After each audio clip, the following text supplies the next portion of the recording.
Le lustre en cristal qui surplombait le gala de Charleston ne scintillait pas. Il vibrait du poids de l'argent ancien et de secrets encore plus anciens.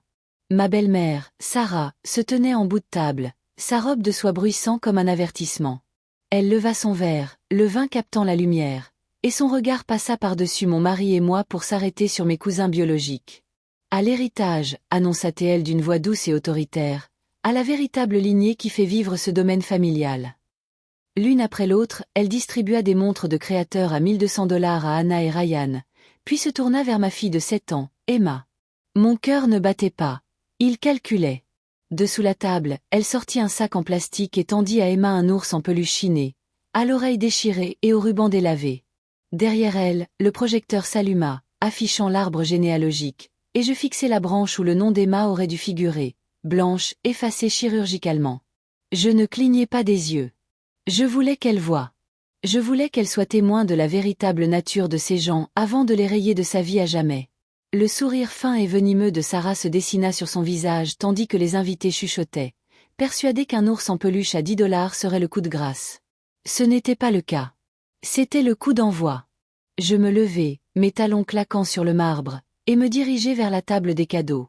Je pris les enveloppes destinées aux héritiers et les soulevai.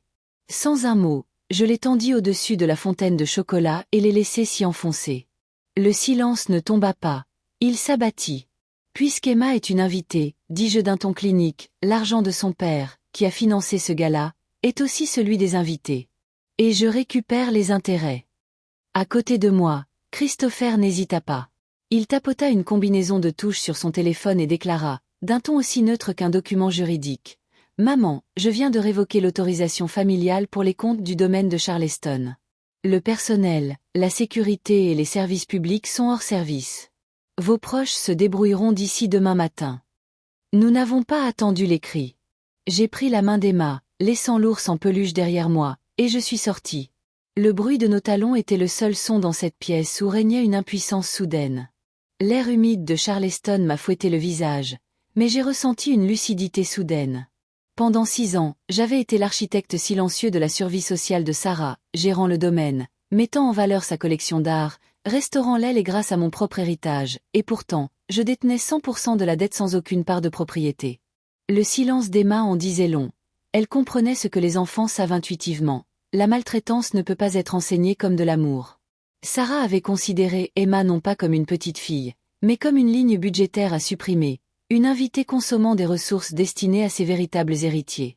Christopher a ouvert la portière de la voiture pour Emma, la mâchoire serrée dans cette position inflexible que je reconnaissais, non plus comme un fils en deuil, mais comme un homme prêt à révéler les violations de contrat. Au matin, la conversation familiale a explosé d'indignation alors que Sarah propageait un récit apocalyptique en ligne. Nous n'avons pas répondu. Dans mon monde, on ne discute pas avec un faux, on le documente jusqu'à ce qu'il perde toute valeur. Christopher et moi avons mis au jour un réseau de manipulation financière. Le compte en fiducie dormant d'Emma avait été vidé pour financer le train de vie des cousins et les toasts au champagne de Sarah. Le soi-disant collier d'émeraude ancestral était synthétique, vendu 6 ans auparavant et remplacé par des pierres cultivées en laboratoire. Sarah exploitait Emma, la traitant comme une étrangère affectivement, mais comme sa principale source de revenus. Nous avons déposé des mises en demeure, des audits et des signalements. Le brunch qu'elle avait prévu pour célébrer sa victoire est devenu le théâtre de sa chute.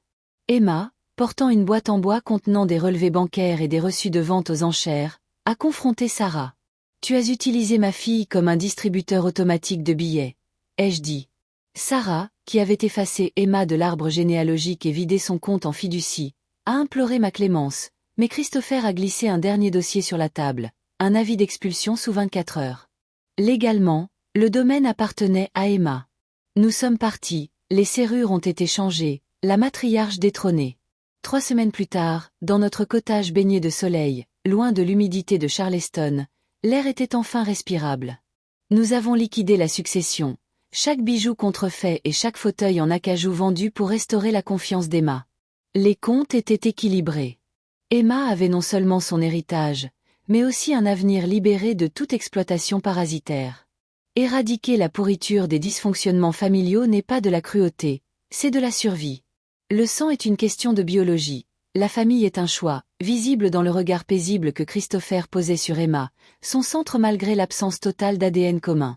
La scène finale s'est déroulée non pas lors d'un gala, mais dans une petite salle d'audience, où Emma a choisi son propre nom, prenant mon nom de jeune fille comme tutrice, protectrice et témoin de la vérité.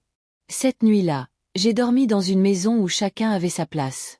Les comptes étaient clos, l'audit terminé, et nous étions simplement une famille, libérée de la tyrannie d'un héritage illusoire.